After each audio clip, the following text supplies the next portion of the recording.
Okay, let's unpack this. For years, when we talked about crypto wallets, right, we were Yep. basically talking about a digital piggy bank, a secure place to stash your coins. But that definition, it's completely out the window now. The wallet has evolved into something, well, much bigger, a fundamental layer for personalized, decentralized access. Absolutely. And that transformation, that's really the focus of this deep dive. Our sources, and we've looked at technical papers, regulatory analysis, they all point the same way. The modern wallet isn't just passive storage anymore. It's becoming this self-custodial, borderless identity hub, almost like, well, quite literally your digital passport. Yeah, a digital passport. That's the core idea, isn't it? And that's our mission today, showing how identity, payments, and digital access are all sort of merging, Uh-huh. converging into this single tool that you control. So what's driving this? What's the key tech making it possible? Well, the absolute cornerstone technology here is zero knowledge proofs, ZKT. KPPs, right? And what's really fascinating, I think, is how ZKPs just completely flip the script on trust. They're this amazing cryptographic breakthrough. They let you prove something is true, like, say, I'm over 18, or maybe I'm a citizen of this country, but without actually revealing the sensitive underlying data, your birth date, your address, none of that gets exposed. So you can prove a fact without handing over the proof itself, essentially. Yeah, verifiable truth without spilling your private info. That's the engine. That's what's driving this whole idea of self-sovereign identity. Okay, so ZKPs are the engine. Yeah. And the destination is this self-sovereignty idea, which means the wallet shifts from just holding stuff to being this active, portable identity hub. It gives you the freedom to move around the digital world, Yeah. kind of like a physical passport lets you travel. But Yeah. this one, you own it completely. Nobody can take it away. And if you really look closely at how we live online or even offline, you see these three big pillars of modern life just merging inside this one interface. First, you've got identity, proving who you are, but secured by math, not some company in the middle. Second, payments, moving money instantly Right. across borders using stablecoins, maybe tokenized assets, whatever. Right. And third, access, logging into decentralized apps or DApps, online communities, services. The wallet is really becoming the single key, you Yeah. know, the key to this whole emerging internet of value. Wow. When you put it like that, identity, payments, access all in one place, it really hits home the sheer scale of this. It's an integrated experience. You prove your ID securely, you pay with some tokenized asset, you log into a DApp. Things that traditional systems, stuck in their silos with all the bureaucracy, they can't compete with that kind of smoothness. Yeah. And here's where it gets really interesting, I think. This isn't just some theoretical crypto dream anymore. This transformation is actually happening. It's moving into real-world regulation, like right now. Oh, absolutely. It's way beyond theory. It's becoming policy. You've got the European Union's Digital Identity Wallet Regulation, EUDI, that's forcing this change across, well, one of the biggest economic areas on the planet. It's a massive shift, continent-wide, and it's starting to roll out, basically, as we speak. Okay, tell us more about EUDI.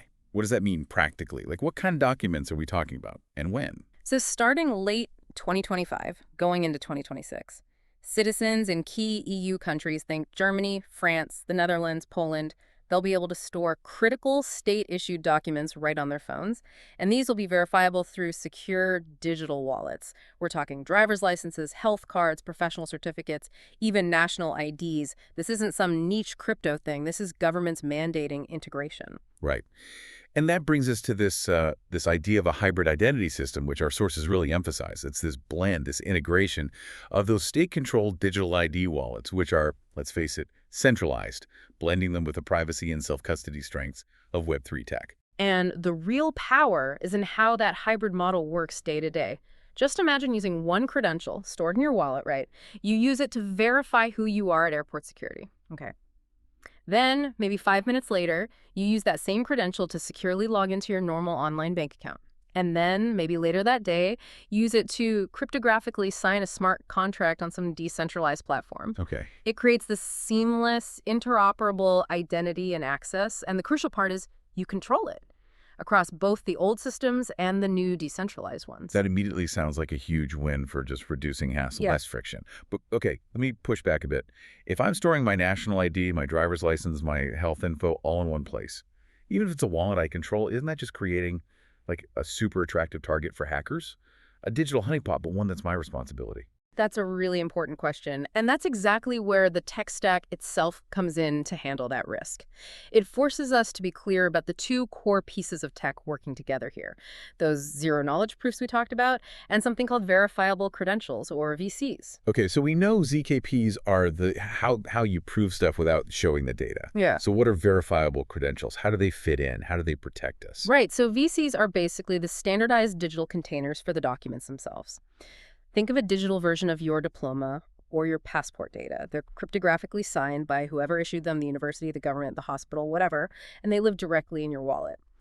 The key thing is that data isn't sitting on some massive central server run by a company or the government. That's the historical honeypot we want to avoid. Ah, okay. So the wallet isn't just one big file labeled all my secret stuff. It's holding these separate, encrypted, signed credentials. And when some service needs to check my age, for instance, the ZKP thingy does the check using the relevant VC, but the credential itself, the actual data, never gets shown to the service asking. You got it, exactly. Control flips entirely back to you, the individual.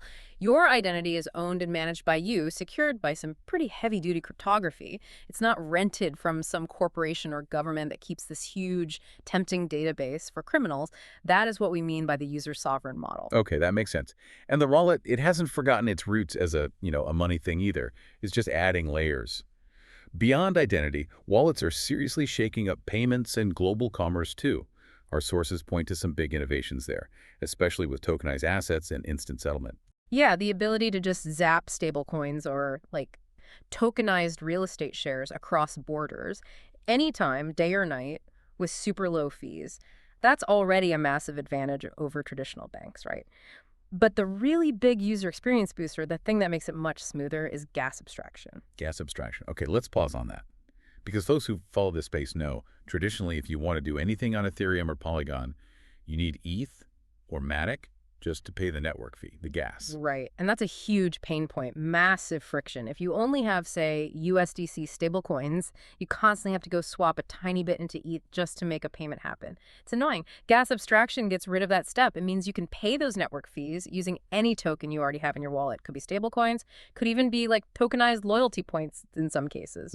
Whoa, okay. That seriously lowers the barrier to entry then. You're cutting out that constant token juggling, making global peer-to-peer payments actually seamless. And the market seems to like it, yeah. We saw that metric, over 36 million people using crypto mobile wallets in just Q4 2024. That kind of growth has to be driven by making things easier, more accessible. Definitely. Usability is key. So let's pivot now to access, because Sure. maybe this is the change that the average internet user will notice most directly. Frictionless payments, frictionless access. It feels like the wallet is rapidly taking over from the old username and password login we've all kind of hated for decades. Oh, for sure. That phrase, sign in with wallet, you're seeing it everywhere. It's quickly becoming the new standard. And it's a quantum leap beyond sign in with Google or whatever, because your wallet login is tied to the cell-phone identity, often holding provable credentials or assets right there. Yeah, we're seeing wallets become the main key for almost everything online now. You use them to join token-gated communities, right? Where owning a certain token gets you into exclusive chats or content. They get you into NFT drops, loyalty programs, linking verifiable ownership directly to perks. And obviously, they're the main way to log into DApps, metaverses, blockchain games. Just using a simple signature from your wallet. And that common standard, that interoperability, is huge. One single wallet can potentially authenticate you across hundreds, maybe thousands of different platforms, all without you having to share your core personal data over and over. This whole shift points to a really deep philosophical change. Some analysts are even calling it the end of permission. The end of permission. Okay, Yeah, that promise. sounds big. Revolutionary even. But what does it actually mean practically, like for the economy, for users?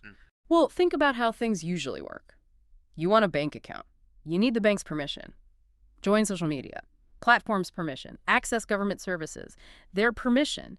You always rely on these intermediaries, banks, companies, governments, to grant you access based on their centralized records. Right. You're asking them to let you in. Exactly. Web3 aims to replace those gatekeepers. Instead of relying on them, you rely on math, on encryption, on your own cryptographic keys and your own choice. The rules are coded and immutable. So my ability to access things, to participate, isn't tied to some company's rules or where I happen to live. My crypto wallet, secured by my private key, that becomes my citizenship almost.